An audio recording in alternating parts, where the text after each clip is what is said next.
रहमत साहब शौकत हयात। रिटायरमेंट के बाद रहमत साहब की ज़िंदगी उनके लिए अजाब बन गई थी। जिन बाल बच्चों के लिए उन्होंने अपना खून पसीना एक किया था, अब वो लोग उन्हें अजनबी और हक़ारत आमेज़ निगाहों से देखते थे।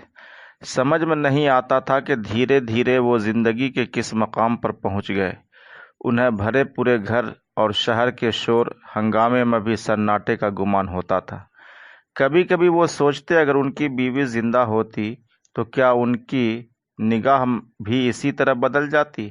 गहरी रफ़ाकत इतनी आसानी से बेइतनाई में तब्दील हो जाती। उनका माजी खुशगवार था। जिंदगी में तलखियों और मसाइल की कमी न थी, लेकिन बाहमी इत्तेहाद और पुरखुलूस इफ़हाम व तफ़हीम के ज़रिए वो उन पर आसानी से काबू पा लेते थे। उन्हें याद आया कि उन्होंने अपनी कलील आमदनी में भी अपने तमाम बच्चों की आला तालीम व तरबियत का हमेशा ख्याल रखा। ओवर टाइम, हॉलीडे और पार्ट टाइम जॉब करके उनकी ज़रूरतों की किफ़ालत की। अपनी ख्वाहिशात और तमन्नाओं को पसे पुश्त डाल दिया। उनकी कुर्बानियों ही का नतीजा था कि उनके तमाम लड़के आज अपने पांव पर खड़े थे। लड़कियों की शादी माकूल घरों में हो गई थी।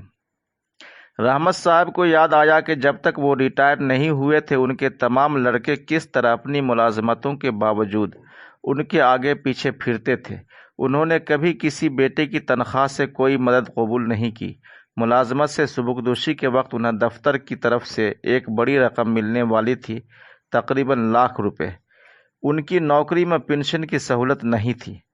उन दिनों उनके तमाम लड़के उनके आराम के लिए बेहद फिक्रमंद रहते थे। सब में इस बात के लिए मुसाबकत होती कि रहमत साहब सुबुकदोशी के बाद उसके साथ रहें। रहमत साहब अभी सोचों में गुम थे कि छोटी बहू ने उनके पास नाश्ता भिजवा दिया। भूख से उनकी आंतें कुलबुला रही थीं। अब तमाम बेटों के यहाँ उन्हें सबसे आखिर में नाश्ता मिलता था। जब उनके पोते स्कूल चले जाते, उनका बेटा दफ्तर के लिए रवाना हो जाता, रहमत साहब की आदत थी 7 बजते बजते नाश्ता कर लेने की। नौकरी के ज़माने में 10 बजे तक उनका खाना उनके आगे लगा दिया जाता था। अब तकरीबन 11 बज चुके थे। आलू की भाजी और सूखी रोटियां उनकी तबीयत मुकद्दर हो गई, लेकिन अब वो इन तकद्दुरात के आदी हो चुके थे। घी लगा पराठा तो रिटायरमेंट के कुछ दिनों के बाद तक ही चला, जब तक उनके अकाउंट में फंड के रुपए उनके नाम रहे।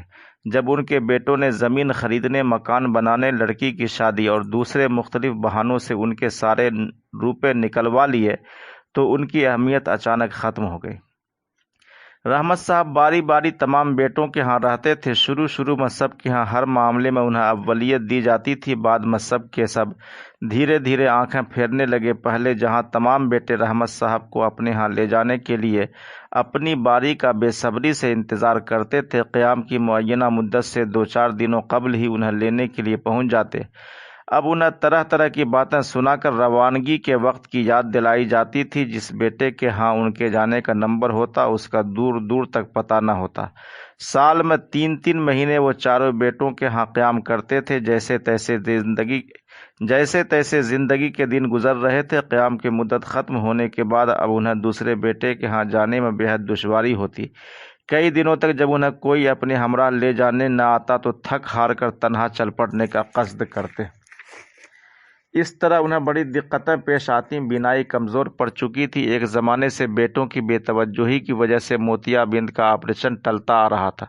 इस मामले में अब उन्होंने खामोशी इख्तियार कर ली थी। उनके लिए किसी के पास वक्त नहीं था। हर आदमी अपनी गोनागुम मसरूफियात का रोना रोता। ऐसे में भला क्यों कर वो अपना मसला रखने की हिम्मत करते। ऑपरेशन कराना ज़्यादा मुश्किल काम नहीं था, लेकिन सवाल यह था कि अस्पताल में उनकी तीमारदारी के लिए कौन अपना कीमती वक्त बर्बाद करता।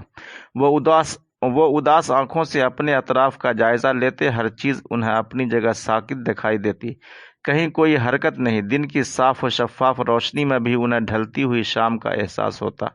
हाँफते हुए निढाल कदमों से जिसके यहाँ पहुँचते, वो उनकी आवाज़ पहचान कर दरवाज़ा खोलते हुए सर्द मेहरी का मुजाहरा करता। आप आ गए अब्बा, बेटा उकताए हुए लहजे में कहता। तुम वक्त से नहीं आए, वहाँ बातें मुझे सुननी पड़ी। मुझे ये सब अच्छा नहीं लगता। तुम्हें क्या परेशानी थी? रहमत साहब अपनी बुझी बुझी आंखें अपने बेटे की आंखों में गाड़ते बेटा उनकी आंखों की ताब न लाते हुए नजरें चुरा कर कहता, अब्बा आप तो जानते हैं दफ्तर में काम इतना बढ़ गया है कि छुट्टी लेने से अपना ही नुकसान होता। मैंने फरहान से कहा था कि वो आपको जाकर ले आए, शायद वो अपने इम्तिहान के सर पर होने की वजह से नहीं जा सका, अभी पूछता हूँ। यह कहता हुआ बेटा कमरे में चला जाता। रहमत साहब अपना जंग आलूद पुराना बक्स बरामदे में रखते। हर बेटे के घर में अब उन्हें कमरे से मुंतकिल करके बरामदे में जगह दे दी गई थी, जहां उनके पोते पोतियों का शोर उनके कानों के पर्दे फाड़ता। उन्हें एक पल भी चैन नसीब न होता। बच्चों से प्यार करने को किसका जी नहीं चाहता, लेकिन हर चीज की एक हद होती है। उनका खेल कुछ ही देर में शोरो गुल में तब्दील हो जाता। उन्हें लगता कि सारा घर जलजले की जद पर है। रहमत साहब सोचते यही बेटे उनकी आंखों का नूर और बुढ़ापे का सहारा थे। उनके मुस्तकबिल के लिए उन्होंने अपना सारा माजी दांव पर लगा दिया था। दरवाजे पर दस्तक की आवाज सुनकर उनकी बहू की बकबक शुरू हो गई।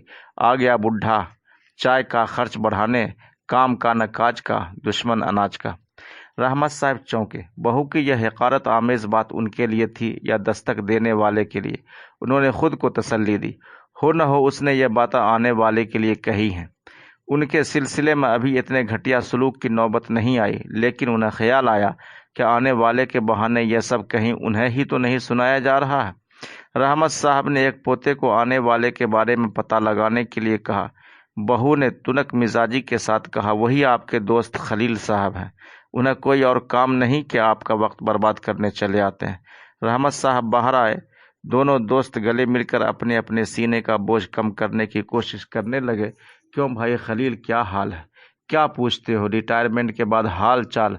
बेटों की नज़रें हमें पहचानती ही नहीं, यही गनीमत। बेटों की नज़रें हमें पहचानती हैं, यही गनीमत।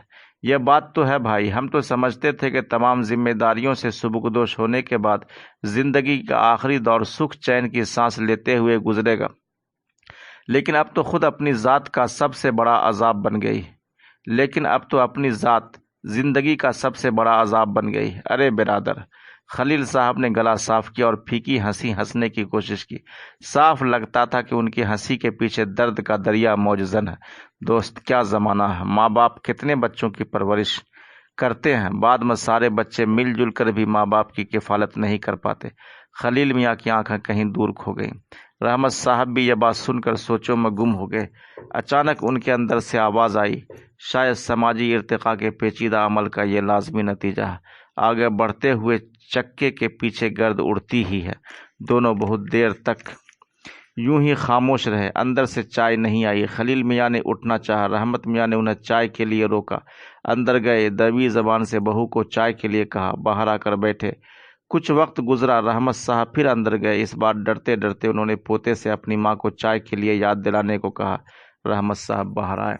रहमत मियाँ कई बार अंदर गए, बाहर आए। खलील मियाँ ने कई बार उठना चाहा और रहमत साहब ने उन्हें बैठाया। चाय नहीं आई। रुखसत होते वक्त दोनों की आंखें भीग गई थीं, दिल पर मनोबोझ था। दोनों के कदम लड़खड़ा रहे थे, हाथों में राशा था, होंठों पर अजब कपकपाहट। किससे कहें, क्यों कर कहें? कहने से क्या होगा? बेटा उनकी बातों पर कान धरेगा, बहू की सरजनिश करेगा, या एक कान से सुनेगा दूसरे कान से उड़ा देगा। रहमत साहब अपने साल खुर्दा पलंग पर लेट गए। उनके हाथ पेशानी पर थे, आंखें बंद थी, जहन बड़ी तेजी से काम कर रहा था। क्या इर्तिका इसी को कहते हैं कि दौड़ती हुई तहजीब का साथ देने वाला तकान से सुस्त पड़ने लगे तो पीछे से आती हुई नस्ल उसे कुचलती हुई आगे बढ़ जाए? मैंने सारे बच्चों को अच्छी तरह परवरिश की, क्या सारे बच्चे मिलकर भी मुझे सहारा नहीं दे सकते? अचानक उनके जहन में सवाल उठा, वो भी तो किसी के बेटे थे, क्या उन्होंने अपने माँ बाप की खबरगिरी की थी? उनके दिल में हुक उठी। इस सवाल का वाज़ेह जवाब उनके पास नहीं था। उनको ख्याल आया, यह रिवायत बदलनी चाहिए, किसी भी कीमत पर बदलनी चाहिए। इस नस्ल में नहीं तो आइंदा नस्ल में, बेटे के जरिए नहीं तो पोते के वसीले से। रहमत साहब की आंखों में उम्मीद की किरण झिलमिलाने लगी। नाकाहत के बावजूद उन्हें अपने अंदर एक नई ताकत का एहसास हुआ। एक नई तवानाई के साथ वो उठे। अपने सबसे छोटे 1 साल के पोते को उन्होंने प्यार से पुकारा, शब्बू आजा बेटे, दादा के साथ खेलेगा, जिंदगी की गाड़ी को आगे बढ़ाएगा। पाँव पाँव बढ़ते डगमगा कर चलते हुए पोते ने उनकी तरफ गौर से देखा। रहमत साहब ने दोनों हाथ आगे बढ़ाए। शब्बू करीब आया। उन्होंने उसे गोद में उठा लिया। क्यों बेटे, तू तब्दीली लाएगा ना? پوتے کو دادا کی بوڑھی باہوں میں کچھ راحت ملی۔ اچانک اس نے ان کے چہرے پر پیشاب کرنا شروع کر دیا۔ رحمت صاحب کے چہرے کا رنگ عجیب و غریب تھا۔ ان کی سمجھ میں نہیں آ رہا تھا کہ انہیں کیا کرنا چاہیے۔ لگ رہا تھا ان پر گھڑوں پانی پڑ گیا ہو۔ پھر انہوں نے سوچا ان کے چہرے کے ساتھ پوتے کا یہ سلوک ایک طرح سے ٹھیک بھی تھا۔